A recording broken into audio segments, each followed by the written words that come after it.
এই কয়েনটির দাম বর্তমানে ১০০ গুণ বেড়ে গেছে, যার বর্তমান দাম ২০০ থেকে ৩০০ টাকা। যদি আপনাদের কাছে এই কয়েনটি থেকে থাকে তাহলে আমাকে কমেন্টে জানান। চলুন জেনে নিই কয়েনটির সম্বন্ধে। এই কয়েনটি একটি কপার নিকেলের ২ টাকা কয়েন।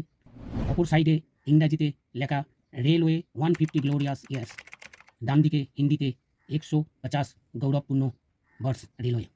মাঝে একটি হাতি কোট পরে মাথায় টুপি নিয়ে সুরে লণ্ঠন নিয়ে দাঁড়িয়ে আছে, যার নিচে লেখা ব্লু দ্য গার্ড। দেখুন আমার কাছে যে কয়েনটি আছে, এই কয়েনটি সালের নিচে কোনো মিন্ট মার্ক নেই। এই কয়েনটি হচ্ছে কলকাতা মিন্টের এবং এই কয়েনটি কলকাতাতেই তৈরি হয়েছে। কিন্তু বন্ধু, আপনাদের যে কয়েনটি সংগ্রহ করতে হবে সেটা অবশ্যই হায়দ্রাবাদ মিন্ট হতে হবে, যার সালের নিচে হবে স্টার্ট মার্ক। এই কয়েনটি যদি আপনারা সংগ্রহ করতে পারেন তাহলে আপনারা অবশ্যই ২০০ থেকে ৩০০ টাকা দাম পাবেন। যদি আপনাদের কাছে এই কয়েনটি থেকে থাকে তাহলে অবশ্যই আমাকে কমেন্টে জানান।